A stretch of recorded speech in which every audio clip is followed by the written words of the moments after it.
بسم اللہ الرحمن الرحیم۔ السلام علیکم ورحمۃ اللہ۔ شروع کرتا ہوں اس ذات پاک کے نام سے جس کے قبضہ قدرت میں ہماری جان ہے۔ دوستو، انسانی فطرت ہے کہ وہ شہرت، دولت، طاقت، اقتدار اور لمبی عمر کی خواہش ہر دم اپنے دل میں رکھتا ہے۔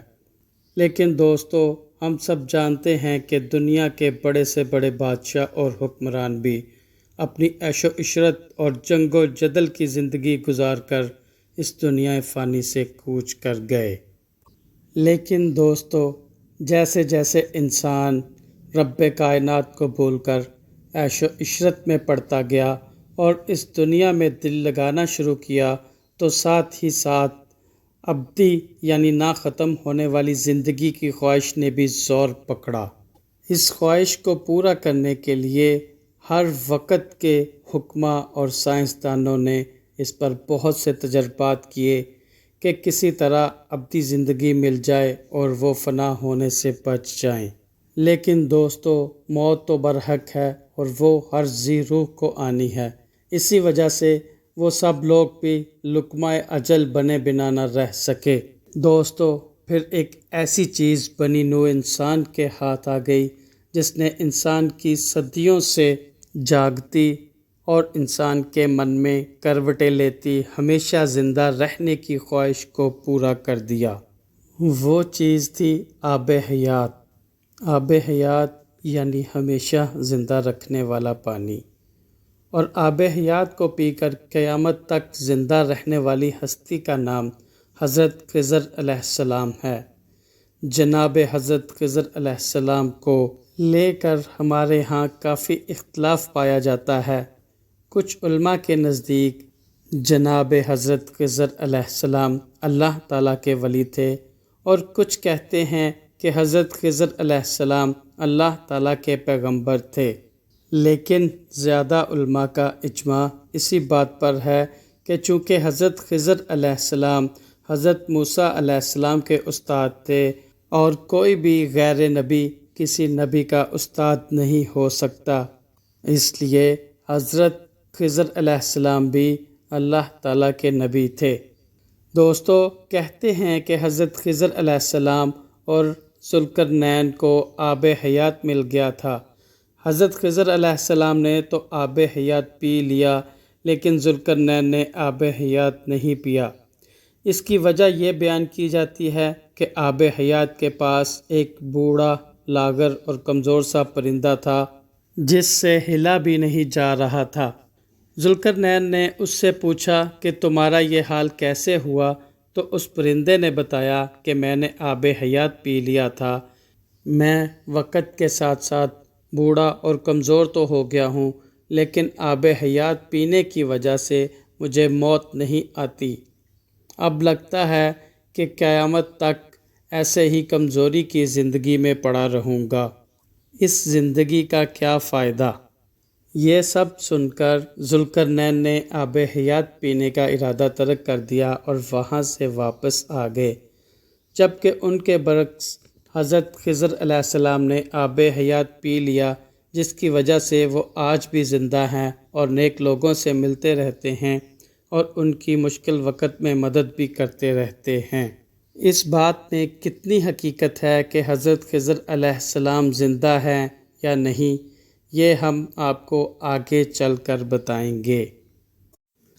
قرآن پاک میں سورہ کہف میں حضرت خضر علیہ السلام کا نام لیے بغیر حضرت موسیٰ علیہ السلام کے ساتھ واقعہ بیان کیا گیا ہے، لیکن احادیث میں حضرت خضر علیہ السلام کا نام آیا ہے۔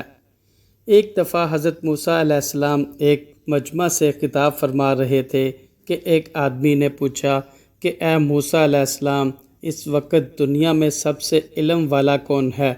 تو حضرت موسیٰ علیہ السلام نے فرمایا کہ میں اس وقت دنیا میں سب سے زیادہ علم رکھنے والا ہوں۔ دوستو، اللہ تعالیٰ کو حضرت موسیٰ علیہ السلام کی یہ بات پسند نہ آئی، کیونکہ اس بات میں سے غرور و تکبر جھلکتا تھا، اور نبی تو عاجزی و انکساری کا پیکر ہوتے ہیں۔ اس پر اللہ تعالیٰ نے حضرت موسیٰ علیہ السلام سے فرمایا کہ ایک شخصیت ایسی ہے جس کا علم آپ علیہ السلام سے بھی بہت زیادہ ہے۔ جب حضرت موسیٰ علیہ السلام کو پتہ چلا کہ کوئی ہستی ایسی بھی ہے جس کا علم ان سے زیادہ ہے، تو آپ علیہ السلام کے دل میں وہ علم سیکھنے کی تڑپ پیدا ہوئی، تو اللہ پاک سے عرض کی کہ یا اللہ مجھے اس ہستی سے ملا دیں تاکہ میں اس سے یہ علم سیکھ سکوں۔ سورہ کہف میں اس واقعہ کو اس طرح بیان کیا گیا ہے۔ اللہ پاک نے موسیٰ علیہ السلام سے فرمایا، ایک مچھلی کو اپنے ساتھ رکھ لو اور علم کی تلاش کے سفر پر نکل پڑو۔ جہاں پر یہ مچھلی پانی میں چلی جائے اور راستہ بنا دے، وہیں پر آپ علیہ السلام کو وہ ہستی ملے گی جس کے پاس بہت زیادہ علم ہے۔ اب موسیٰ علیہ السلام چلے، ساتھ یوشع علیہ السلام بھی تھے۔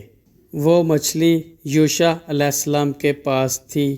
وہ دونوں نبی چلتے جاتے ہیں، چلتے چلتے ایک جگہ پانی کے کنارے پر تھک کر رک جاتے ہیں اور حضرت موسیٰ علیہ السلام کو نیند آ جاتی ہے اور وہ سو جاتے ہیں۔ موسیٰ علیہ السلام کے سونے کے بعد حضرت یوشع علیہ السلام اٹھ کر وضو کرتے ہیں۔ وضو کرنے سے پانی کے کچھ چھینٹے مچھلی پر بھی پڑتے ہیں۔ چونکہ مچھلی حضرت یوشع علیہ السلام کے پاس ہوتی ہے، جیسے ہی پانی کے چھینٹے مچھلی پر پڑتے ہیں، مچھلی فوراً زندہ ہو کر پانی میں چھلانگ لگا دیتی ہے اور وہاں سے راستہ بناتی ہوئی نکل جاتی ہے۔ یوشع علیہ السلام عبادت میں مشغول ہو جاتے ہیں۔ پھر حضرت موسیٰ علیہ السلام نیند سے بیدار ہوتے ہیں اور وہ دوبارہ سے اپنا سفر شروع کر دیتے ہیں۔ ایک دن اور ایک رات کی مسافت کے بعد جناب حضرت موسیٰ کلیم اللہ علیہ السلام کو بھوک لگتی ہے، تو آپ علیہ السلام حضرت یوشع علیہ السلام سے کہتے ہیں کہ بھوک بہت لگی ہے، لاؤ مچھلی کھا لیں۔ اس پر حضرت یوشع علیہ السلام فرماتے ہیں کہ یا موسیٰ علیہ السلام، مچھلی تو وہیں پر پانی میں چلی گئی تھی جہاں پر آپ علیہ السلام نے آرام فرمایا تھا۔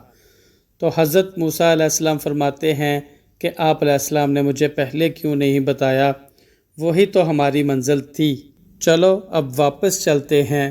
اور بنا کچھ کھائے پیے ہی جلدی سے واپسی کا سفر شروع کر دیا۔ جب حضرت موسیٰ علیہ السلام مچھلی کے بنائے ہوئے راستے پر پہنچتے ہیں تو وہاں پر حضرت خضر علیہ السلام چادر لے کر لیٹے ہوتے ہیں۔ حضرت موسیٰ علیہ السلام نے بڑے عاجزانہ طریقے سے انہیں سلام کیا، تو حضرت خضر علیہ السلام نے خود کلامی کرتے ہوئے کہا کہ یہ تمہیں سلام کرنے یہاں کون آ گیا ہے؟ حضرت موسیٰ علیہ السلام نے کہا کہ یا حضرت میں موسیٰ ہوں۔ حضرت خضر علیہ السلام نے کہا کون موسیٰ؟ کیا تم بنی اسرائیل والے موسیٰ ہو؟ تو موسیٰ علیہ السلام نے کہا جی میں وہی موسیٰ ہوں۔ تو حضرت خضر علیہ السلام نے منہ سے کپڑا ہٹایا۔ دوستو، حضرت موسیٰ علیہ السلام نے نہایت عاجزانہ لہجے میں کہا کہ یا حضرت میں تو آپ کی شاگردی کے لیے آیا ہوں، کیا آپ مجھے اپنے ساتھ رکھیں گے اور اپنے وسیع و عریض علم میں سے مجھے کچھ دینا پسند فرمائیں گے؟ دوستو، موسیٰ کلیم اللہ جیسے جلیل القدر نبی جو کوہ طور پہ جا کے اللہ تعالیٰ سے باتیں کیا کرتے تھے، صاحب تورات بھی تھے، انہیں حضرت خضر علیہ السلام نے جواب میں کہا کہ تم تو پڑھنے کے قابل ہی نہیں ہو، تم میں وہ صبر و استقامت ہی نہیں ہے جو ایک طالب علم میں ہونا چاہیے۔ حالانکہ حضرت خضر علیہ السلام جانتے تھے کہ حضرت موسیٰ کلیم اللہ ہیں اور بنی اسرائیل کے جلیل القدر نبی ہیں، پھر بھی انہیں اتنا سخت جواب دے دیا۔ اس پر حضرت موسیٰ علیہ السلام نے کہا کہ یا حضرت جیسا آپ کہیں گے میں ویسا ہی کروں گا، میں بالکل نہیں بولوں گا اور کوئی سوال جواب نہیں کروں گا، بس آپ مجھے اپنے ساتھ رکھ لیں اور اپنے وسیع و عریض علم میں سے تھوڑا سا مجھے بھی عطا فرما دیں۔ دوستو، حضرت خضر علیہ السلام حضرت موسیٰ علیہ السلام کو ساتھ لے کر چل پڑے۔ راستے میں ایک کشتی پر سفر شروع کیا تو اس کشتی کا ملا حضرت خضر علیہ السلام کو جانتا تھا، اس وجہ سے اس نے سفر کے پیسے نہیں لیے۔ ابھی کشتی کا یہ سفر جاری ہی تھا کہ اچانک سے حضرت خضر علیہ السلام اٹھے اور انہوں نے کشتی کا ایک تختہ اکھاڑ پھینکا تو موسیٰ علیہ السلام نے حضرت خضر علیہ السلام سے کہا کہ اس اللہ کے بندے نے ہم سے پیسے بھی نہیں لیے اور آپ علیہ السلام نے اس کی کشتی کا تختہ اکھاڑ دیا ہے، یہ آپ نے کیا ظلم کیا ہے؟ موسیٰ علیہ السلام حضرت خضر علیہ السلام کی اس حرکت پہ اتنے حیران ہوئے تھے کہ اپنی شرط بھول چکے تھے کہ میں آپ کی کسی بات میں نہیں بولوں گا۔ دوستو، جب موسیٰ علیہ السلام نے حضرت خضر علیہ السلام سے کشتی کا تختہ اکھاڑنے کے بارے میں پوچھا تو حضرت خضر علیہ السلام کو غصہ آ گیا۔ حضرت خضر علیہ السلام نے سخت لہجے میں کہا کہ میں نہ کہتا تھا کہ تم میں صبر و برداشت نہیں ہے۔ موسیٰ علیہ السلام نے فوراً معافی مانگی کہ یا حضرت میں بھول گیا تھا، مجھے معاف فرما دیں، اب میں نہیں بولوں گا۔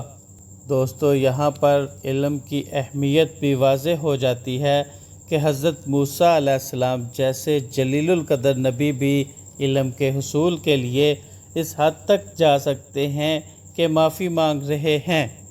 حضرت خضر علیہ السلام نے کہا ٹھیک ہے چلو، پر اب نہیں بولنا، تو حضرت موسیٰ علیہ السلام چپ کر کے ساتھ ہو لیے۔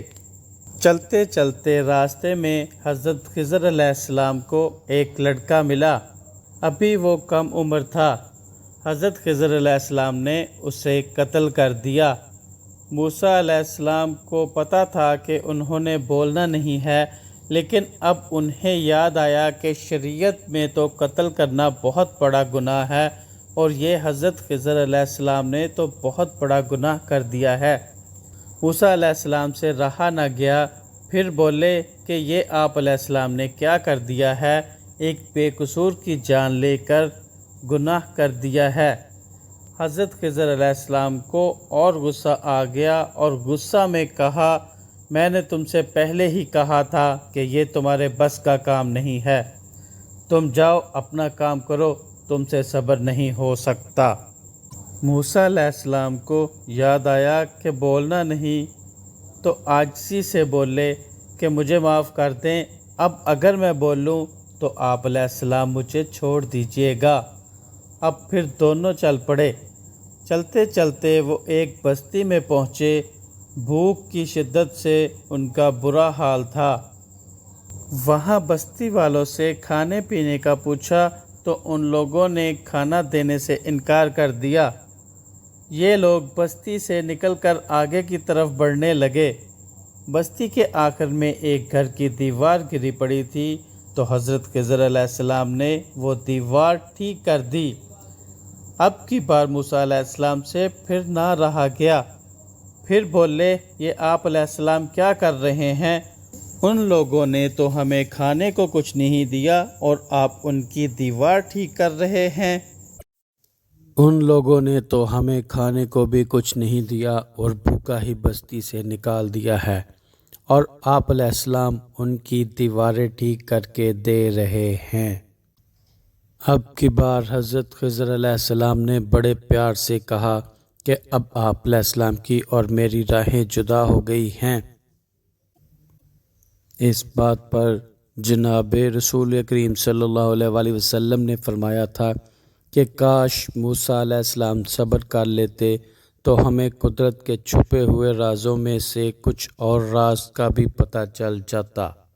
لیکن چونکہ موسیٰ علیہ السلام سے صبر نہ ہوا تھا اور حضرت خضر علیہ السلام نے ان سے اپنا راستہ جدا کر لیا تھا، تو اب واپسی پہ جاتے ہوئے بڑے پیار سے موسیٰ علیہ السلام کو بتانا شروع کیا کہ جس کشتی میں ہم جا رہے تھے وہ مسکینوں کی کشتی تھی اور آگے ایک ظالم بادشاہ تھا جو کہ اچھی حالت کی صاف ستھری کشتیاں پکڑ رہا تھا اور اپنے قبضہ میں کر رہا تھا۔ میں نے کشتی کا تختہ توڑ کر اسے خراب کر دیا تاکہ ان کی کشتی تو بچ جائے اور وہ تختہ ٹھیک کروا کے دوبارہ سے اس سے اپنی روزی روٹی کما سکیں۔ اور جس لڑکے کو میں نے قتل کیا تھا اس نے بڑے ہو کر برے کاموں میں لگ جانا تھا اور والدین کے لیے تکلیف کا باعث بننا تھا، اس لیے اللہ پاک کے حکم سے میں نے اسے قتل کر دیا۔ اللہ تعالیٰ چاہتا تھا کہ انہیں نیک اور صالح اولاد دے، اور جہاں تک بات دیوار کی ہے تو اس دیوار کے نیچے یتیم بچوں کا خزانہ تھا۔ اگر یہ دیوار مکمل گر جاتی تو وہ خزانہ باہر نکل آتا اور لوگ وہ لے جاتے۔ اب میں نے دیوار ٹھیک کر دی ہے، جب یہ بچے بڑے ہوں گے تو وہ خزانہ نکال لیں گے۔ اس طرح حضرت موسیٰ علیہ السلام کی جلد بازی کی وجہ سے وہ الہامی علم جو صرف حضرت خضر علیہ السلام کو ہی عطا کیا گیا تھا وہ حضرت موسیٰ علیہ السلام کو منتقل نہیں ہو سکا اور اس وجہ سے وہ آگے بھی نہ پہنچ سکا۔ پیارے دوستو، چونکہ یہ مشہور ہے کہ حضرت خضر علیہ السلام آب حیات پی کر ابھی تک زندہ ہیں، اس لیے وہ مجبور اور بے کس لوگوں کی مدد کرتے ہیں اور گمراہوں کی رہنمائی کرتے ہیں۔ اگر کوئی بندہ راستہ بھٹک جاتا ہے تو حضرت خضر علیہ السلام عین وقت پر وہاں پہنچ کر اسے راستہ دکھاتے ہیں۔ ایک روایت یہ بھی ہے کہ جب دجال کی حکومت ہوگی تو ایک شخص اسے للکار کر کہے گا کہ میں تم کو خدا نہیں مانتا، تم جھوٹے کذاب دجال ہو۔ اس پر دجال اسے قتل کر دے گا اور اس کے 2 ٹکڑے کر کر درمیان میں سے چلتا ہوا دوسری طرف جائے گا اور وہاں جا کر اسے دوبارہ زندہ کر دے گا۔ دوبارہ زندہ ہو کر وہ شخص کہے گا کہ اب تو مجھے پکا یقین ہو گیا ہے کہ تو ہی کذاب دجال ہے، کیونکہ مجھ تک میرے نبی کریم صلی اللہ علیہ وآلہ وسلم کی حدیث پہنچی تھی کہ دجال مردوں کو دوبارہ زندہ کرے گا۔ اب کی بار دجال انہیں دوبارہ مارنے کی کوشش کرے گا لیکن مار نہیں پائے گا، اور مشہور یہ ہے کہ وہ حضرت خضر علیہ السلام ہوں گے۔ حضرت خضر علیہ السلام کے بارے میں جتنی روایات یا واقعات ملتے ہیں وہ بس قصے کہانیاں ہی ہیں، اس کے علاوہ کچھ بھی نہیں، کیونکہ سورہ آل عمران میں اللہ پاک فرماتے ہیں، اور وہ وقت یاد کرو جب ہم نے تمام نبیوں سے یہ عہد لیا تھا، جب کبھی بھی میں تمہیں اپنی آیتیں، کتاب اور حکمت یعنی نبوت دوں اور اس کے بعد تمہاری زندگی میں کوئی اور رسول آ جائے جو تمہاری کتاب کی تصدیق کرنے والا ہو تو تم نے ضرور اس پر ایمان لانا ہے اور اس کی مدد کرنی ہے۔ دوستو، یہ عہد اللہ تعالیٰ نے تمام نبیوں کی روحوں سے لیا تھا، جیسا کہ حضرت یحییٰ علیہ السلام نے حضرت عیسیٰ علیہ السلام کی تصدیق کی تھی۔ پھر آگے اللہ پاک فرماتے ہیں، کیا تم اقرار کرتے ہو کہ تمہارے زمانے میں اگر کوئی پیغمبر آیا تو تم اس پر ایمان لاؤ گے اور اس کی مدد کرو گے؟ تو تمام پیغمبروں نے کہا کہ ہم اقرار کرتے ہیں کہ ہم ایمان بھی لائیں گے اور مدد بھی کریں گے۔ تو اس پر اللہ تعالیٰ نے فرمایا کہ اب تم سب ایک دوسرے کے گواہ ہو جاؤ کہ تم نے یہ وعدہ کیا ہے، اور میں بھی گواہ ہوں کہ تم سب نے مجھ سے عہد کیا ہے کہ ایک پیغمبر نے دوسرے پیغمبر کے زمانے میں اس کی مدد کرنی ہے۔ جو کوئی میرے اس وعدے سے پھر گیا تو وہ فاسق ہو جائے گا۔ اس سے یہ ثابت ہوتا ہے کہ اگر حضرت خضر علیہ السلام زندہ ہوتے تو وہ نبی نہ رہتے بلکہ آپ صلی اللہ علیہ وآلہ وسلم پر ایمان لاتے، اس طرح وہ نبوت سے خارج ہو جاتے اور ایک عام امتی ہوتے۔ یہ سارے واقعات حضرت خضر علیہ السلام کو ان کی نبوت اور بلند درجہ سے نیچے گرا دیتے ہیں۔ اس لیے یہ سب من گھڑت اور فرضی واقعات ہیں۔ ہمیں ان واقعات سے نکل کر صحیح اسلام کو سمجھنا ہے۔ اللہ تعالیٰ سے دعا ہے کہ وہ ہمیں صحیح اسلام کی سمجھ عطا فرمائے، آمین۔